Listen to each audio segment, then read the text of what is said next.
Magandang balita mga SSS pensioners na kabilang sa batch na ito.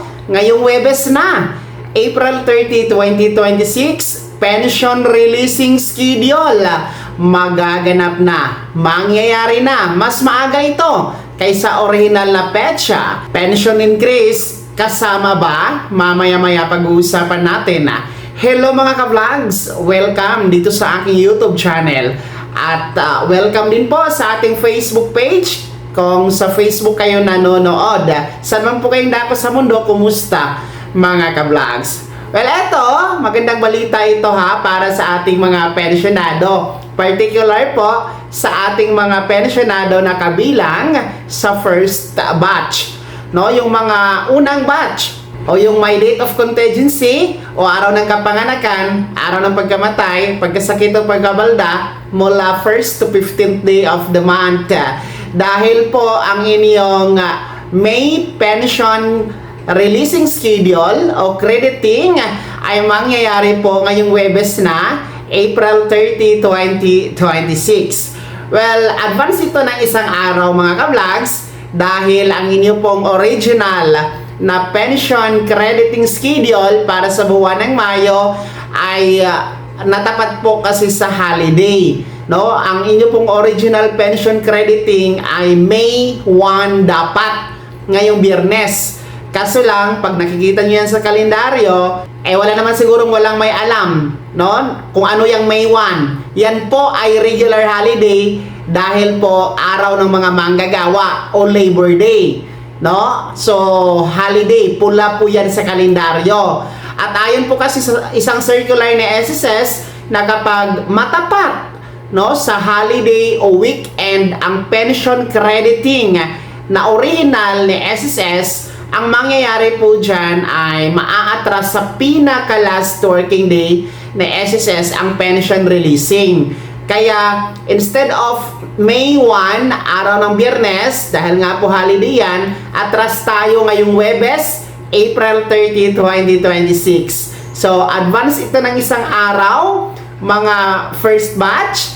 Kahit pa paano po ay magagamit nyo ng mas maaga ang inyo pong May pension, mga first batch, no? So, ang tabayanan nyo po sa inyong ATM card sa petsang yan, ngayong Webes na yan, no? Ilang tulog na lang, ilang araw na lang, no? Makikredit po yan sa inyong bangko, no? Kung ano po yung narehistro doon sa DAEM ninyo kay SSS. Well, ang oras ay hindi naman pari-pariha na magre-reflect sa inyong ATM card kasi nga, iba-iba kayo ng bangko at iba-iba din po ang system ng mga bangko. So, iba-iba ang oras na magre-reflect yan sa inyong ATM card, no?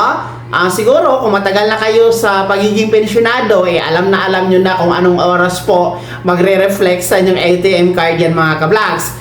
Kung naka-online banking kayo, mas mabuti kasi mamomonitor nyo sa bahay pa lang, no? So long as meron kayong wifi, makikita nyo kung nagre-reflect na sa inyong bank account. Pero kahit naman hindi pari-pariha ang oras ng pag-reflect ng inyong pension ngayong Webes, mga first batch, one thing is for sure, makukuha nyo po ang inyong pension within that day mga ka-vlogs, okay? So, maliban na lang talaga sa mga hindi nagko-comply ng AKOP, no? Baka hindi kayo nag-comply ng AKOP noong Pebrero, noong Marso, nako po, ano? Lalong-lalo pa, ngayong Abril, pag hindi kayo mag-comply ng AKOP, baka maputo lang inyong pensyon ngayong Mayo, no? Kaya check nyo po kung nakaligtaan nyo ang pagpapa-AKOP during your birth month para sa mga 80 years old ang edad pataas. Well, sa mga nagtatanong kung meron bang pension increase na mangyayari ngayong buwan ng Mayo, especially our first batch ngayong Webes, April 30, meron nga bang dagdag pensyon na magaganap? No, direktang kasagutan, wala talaga, no? Wala. Ang makikredit lang sa inyong ATM card, tanging pensyon nyo lamang, wala na pong iba, no? Yung regular pension nyo talaga, yun lang po, no? Huwag kayong mag-alala kasi ang pension increase sa June po ito magaganap ang second round pension increase ninyo mga ka-vlogs, no? So, tiis-tiis muna ngayong buwan ng Mayo dahil meron tayong dagdag na mararanasan ngayong buwan ng June, mga SSS pensioners. So, uulitin ko, mga first batch pensioners ni SSS na may date of contingency o araw ng kapanganakan, pagkamatay, pagkasakit o pagkabalda mula 1st to 15th day of the month. Magandang balita ha, abangan niyo po ngayong Webes na April 30, 2026, makikredit sa inyong ATM card ang inyong advance pension para sa buwan ng Mayo dahil holiday po ang Mayo 1 na original na petsa ninyo. Kaya naman, sino sa inyo dito ang mga first batch, no? Meron po ba?